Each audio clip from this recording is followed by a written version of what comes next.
baby. Going to serve.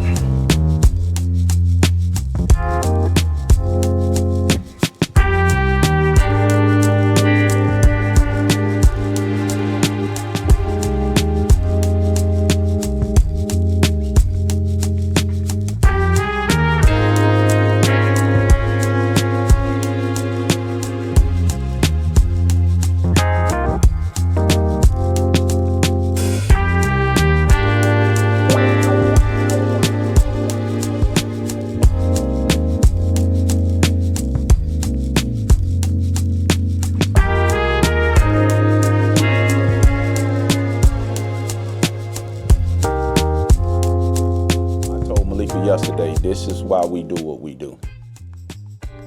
Dear Greg, choice greetings in Christ Jesus. I pray all is well there with you, family, and friends there at City of Refuge. Things are coming along exceptionally well with me. I wanted to get a quick note out to you to let you know that I received my 90-day clemency letter last week. Miss Moon was out last week to bring the news. This is no doubt the best Christmas present I could have received. I am humbled and grateful to have this opportunity at being released in the near future. I'm excited to see what the Lord has in store. The City of Refuge, the 345 men's transitional housing, is still listed as my primary address for parole. I will keep you abreast for everything that transpires and look forward to moving on from here in March. I am waiting on Michael Shapiro to send me the contact info for Beth Spencer and Ed Hamilton so I can reach out to them to let them know. Y'all take great care and enjoy a peaceful Christmas season.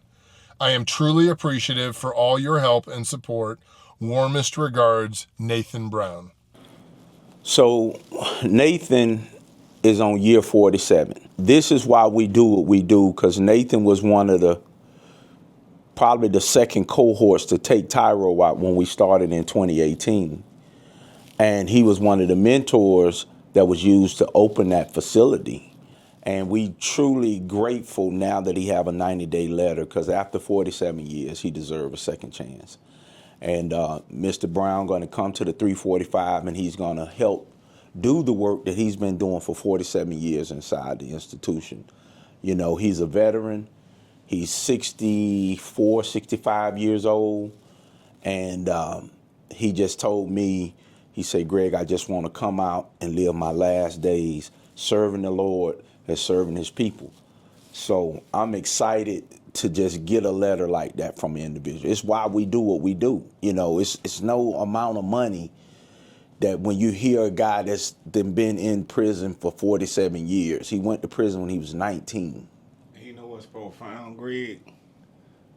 I met Nathan Brown early in my sentence.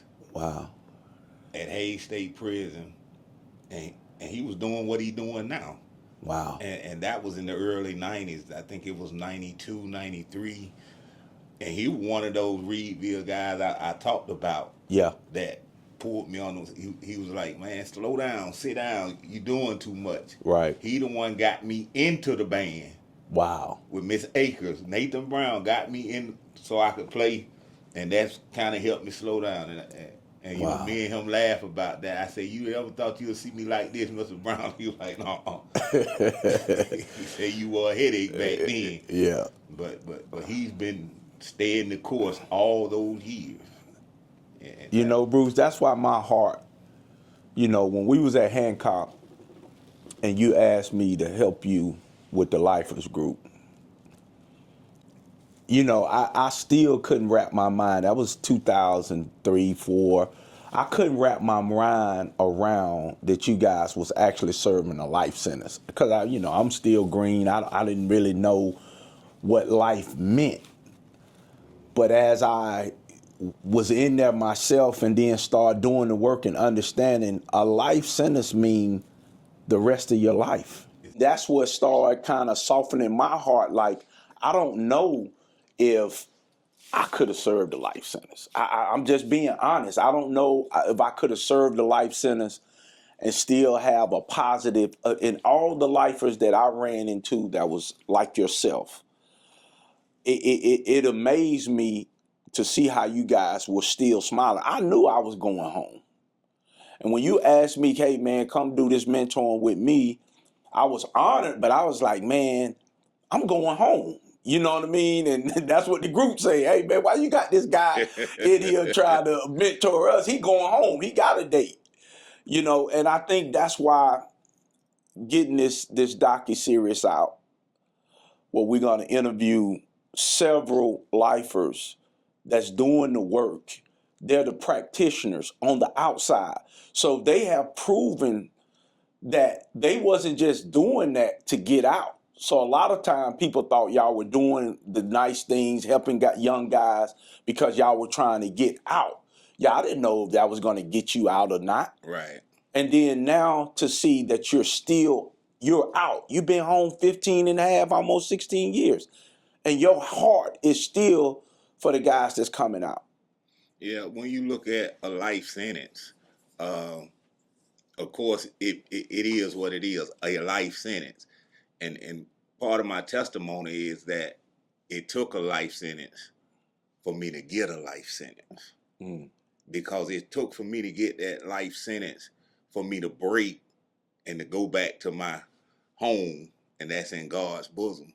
When I broke down in that room and I asked God, whatever you have for me, hey, I'm gonna do it. And that means if I don't get out, I still could make a difference.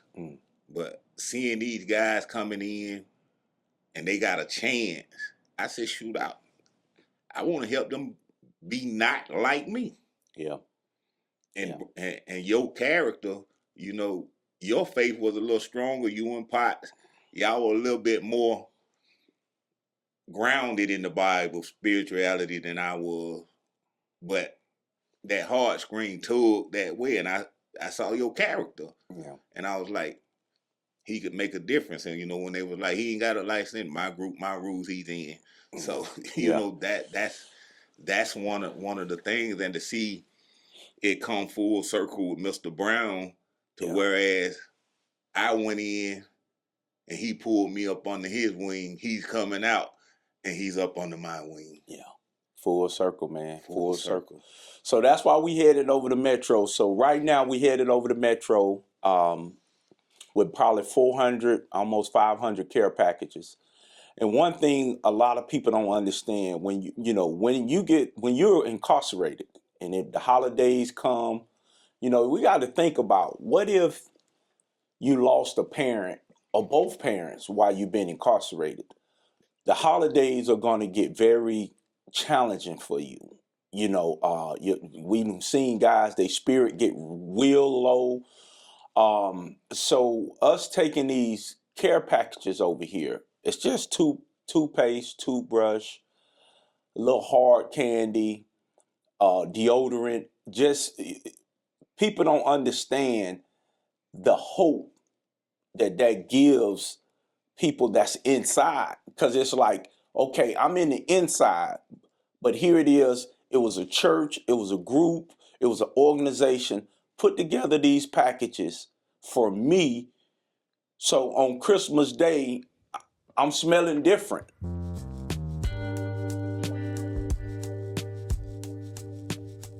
Well, yeah, man, going into the prison, being able to bless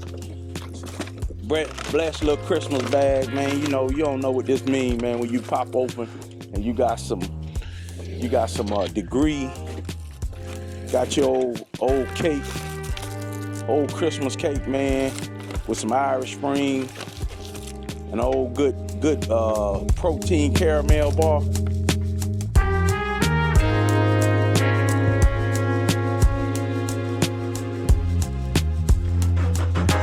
Yes, sir. Going to serve, baby. Going to serve.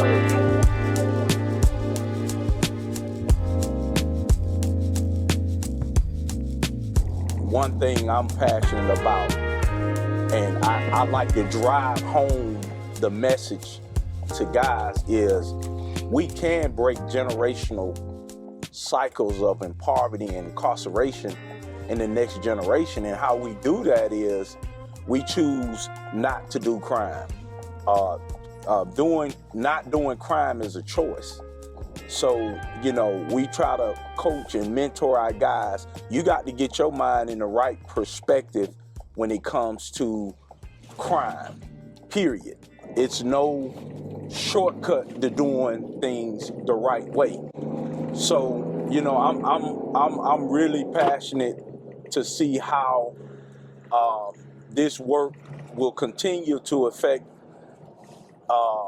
and cut whole generations from not even saying they had a father incarcerated. That's my hope. My hope is to see young men understanding they plot in life and why it's important for them to be the men who they supposed to be for their kids. And whether they had a father that went to prison, now they have the opportunity not to go to prison themselves and make sure their sons or daughters don't. So that's how I see this work, man. It's generational.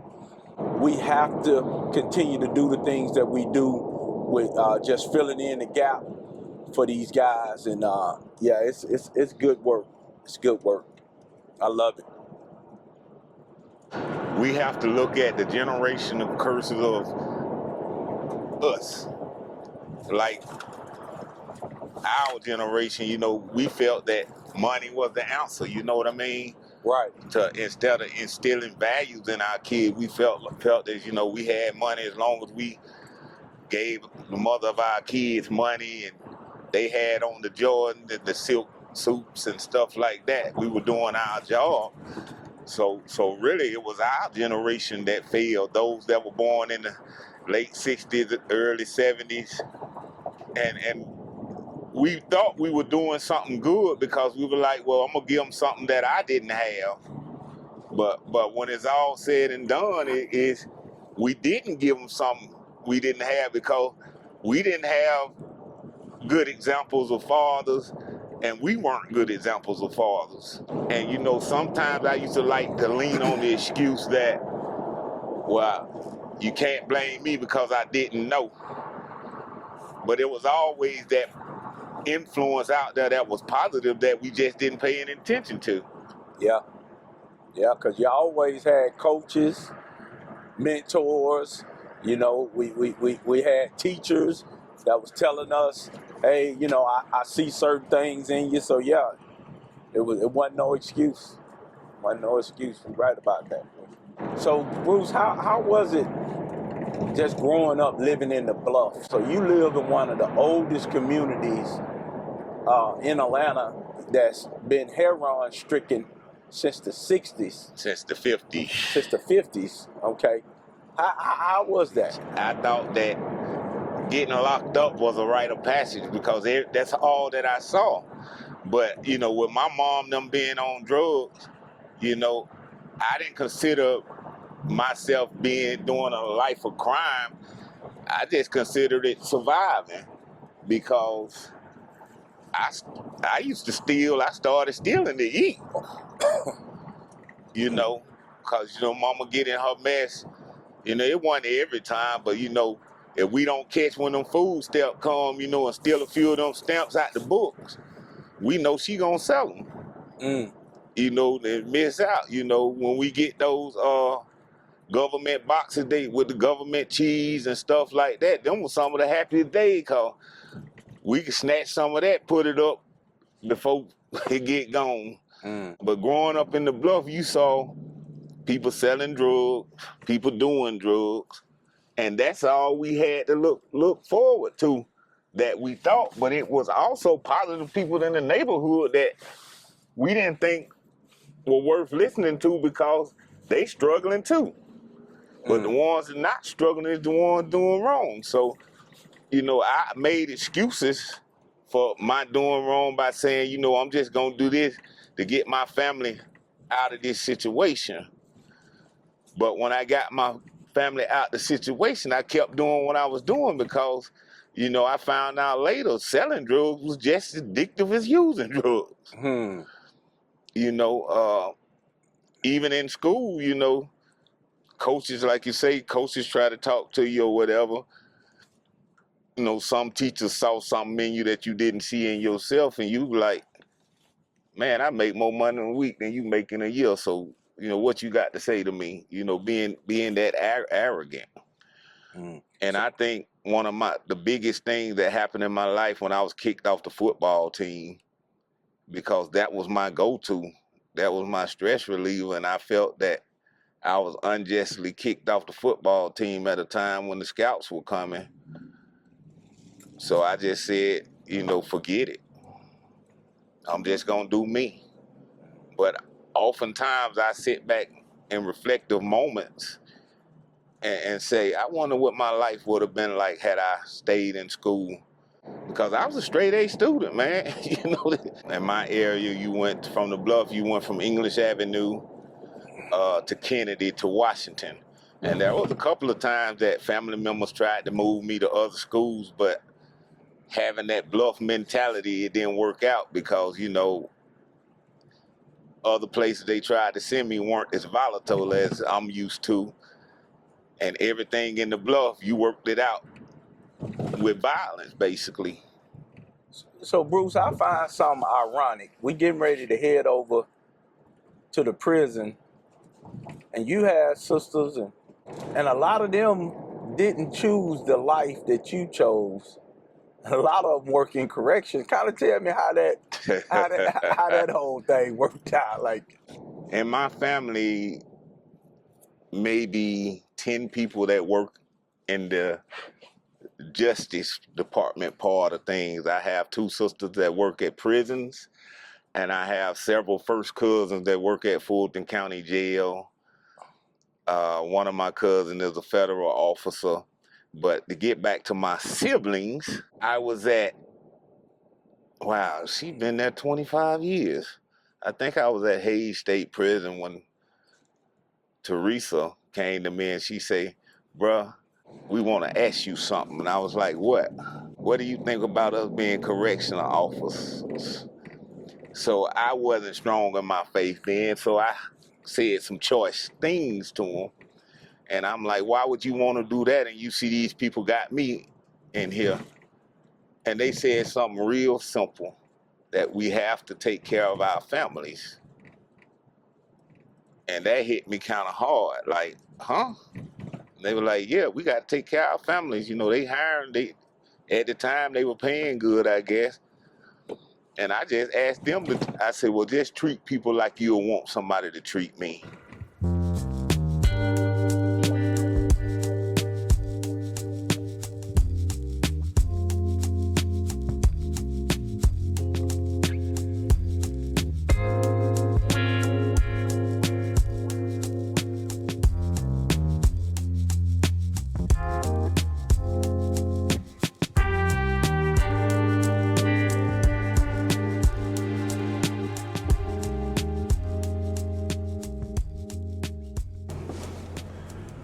The hardest thing about having my sister work here, because I don't call her by her name.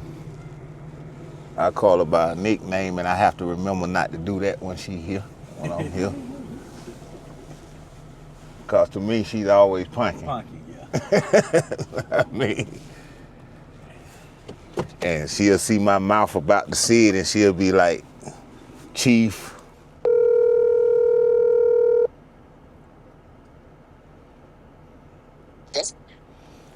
Y'all on the way out now? We out. I'm out here. You want me to bag up to the warehouse?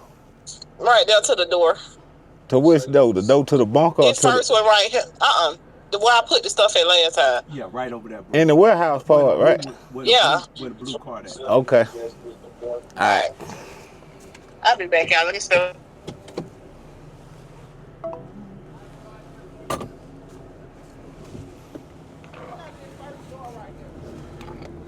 You gonna told it? I ain't told nothing.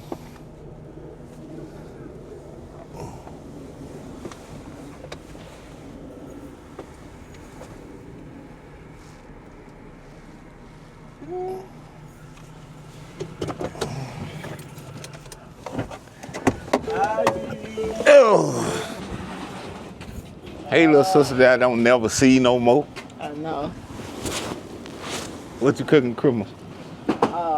Ribs, macaroni and cheese, baked beans, cabbage. I was gonna get that. Well, I'm the better looking of the pair. Not.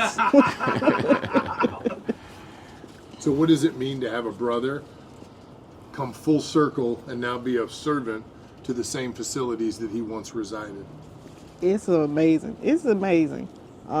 Just see the things that he went through and him giving back. It's a wonderful thing. What do you appreciate most about your brother? Him being him, genuine. While he was incarcerated, what did that do to your heart, Captain? It did a lot to me. One, because I was younger and looked up to him. He was kind of my Superman who looked after me. Because one, I was little. And him being gone, it took a lot out of me in the beginning. And it took some time for me to get over that part. I think for the first couple of years, I kind of didn't go see him. It took some time for me to kind of adjust. What helped you heal and process that forgiveness? For one, knowing that I needed him and he needed me. And we've always been close, so not wanting to allow that to come between us. Bruce, what does your sister mean to you? This my little mama. All of them think they're my mom, but this is, the dynamite kid. You the shortest. But I'm not sure.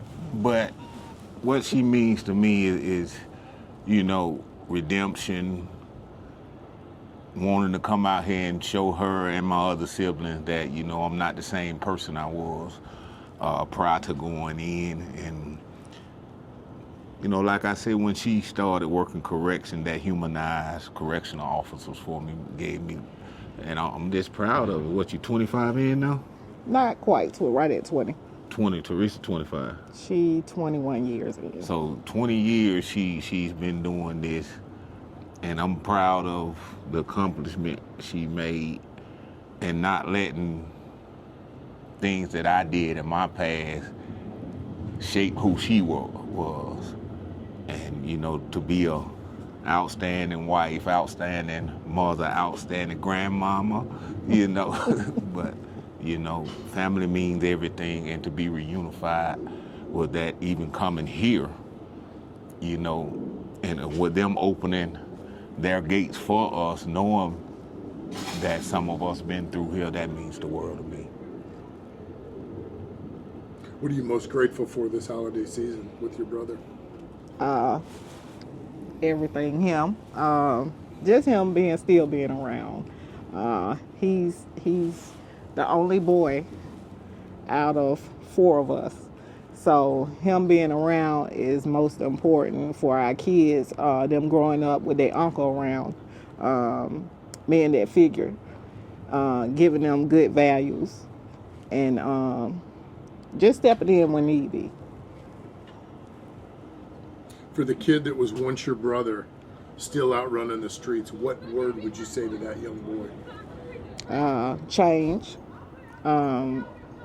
The streets not where they need to be. A lot of times they look more or less at the streets as it being their family. I want them to know that if they're not close to their family, just sometimes you have to change and reach out. Change has to start somewhere. People say my family in the street, but it's still not the same. That love, the understanding, the caring. The best thing you can have is your actual family. I've known you for 10 minutes, and I can tell you have a heart of gold. How do you separate captain of a correctional facility from mom, sister, wife, and mother and grandmother? The way I separate it, once I leave these gates, I have my imaginary hook. When I walk out that door right there, I take that hat off and hang it up. Once I step in my car, it's Miss Fambro. It's no longer a chief. So I'm able to turn it off and turn it on. My family don't think I can, but I say she go from chief to warden, because she's so genuine. She's the same here as she is at home, as long as you're doing the right thing, she'll go to bat for you. But if you're doing the wrong thing, you know, Yosemite Sam, the female version of Yosemite Sam. Because we got some amazing things that's happening that the Lord is doing, man. He led some great men out and women, and they passionate about their freedom. They passionate about changing this cycle. Because this is a cycle, man. It's a cycle. This is how time get wasted. I call these the wasted years. What you think, Bruce? Oh, yeah. It's the wasted years. Well, to a certain degree. But then some of it is like college. Yeah, it is college. Because college of hard knocks. well, you learn one or two things. You learn how to continue to be dumb, or you learn to submit and wake up. Because you just think about it. You got somebody here that done did everything in life. Bringing hope, man. From what we say, from drug dealers to hope dealers. Drug dealers to hope dealers. So, you know, that little bag is gonna change the trajectory of the guy for the rest of the year. He'll start the new year out right, you know. And what I love about the staff, they understand that. They understand us bringing in donations. Because me and Bruce both have been in prison, we know what that does for the whole atmosphere inside. What you think, Bruce? What you got going? What you got brewing? Hey, man, I think this is the best thing happening. Yep. I think what we do is the best thing since sliced bread. Because, you know, with the City of Refuge, you know, light, hope, and transformation, this is it in action. Yep. They see the light through us and we bring them hope. They seen the way we transform, and hopefully their transformation will come next. Yep. Yep. Good stuff, man. And did you see some of the guys peeking? They was trying to see what it was. Yeah, I heard one guy say, "Oh, that's for us." Yeah, man. But you know, that's the excitement you get from it. You know, and it makes you feel like, you know, it's Christmas time, like we opening gifts just to see them get it. When people are reintegrating, Jeff, back into society, that as society we welcome people. You know, a lot of times we're against people getting out of prison, but here's the truth of the matter. 95% of the people that go to prison are coming home one day. And you can't choose who's gonna be your neighbor. You don't know. Me and Bruce, we got neighbors. We both homeowners, and we got neighbors. Our neighbors don't per se know our story unless we share it with them. But this is why what we do is so important, because we want guys to already have a welcome mat. Just like the last call that I took before we left the office, a young man, he took the program, living with his sister. Now, I don't know, you know, until we meet with him, we don't know, but he got shot in the neck. And he's reaching out for help because he understands that we're here.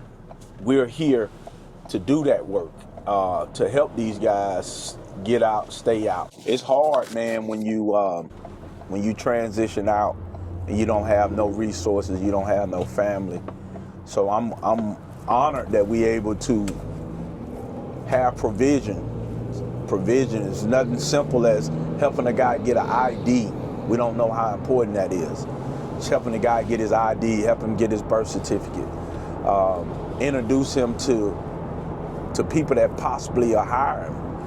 So it's so much we get a chance to do in this reentry work, and it's so much. You know, we're just one little fraction of it. It's a lot of people doing great work, and I pray people continue to invest in reentry because it's our future.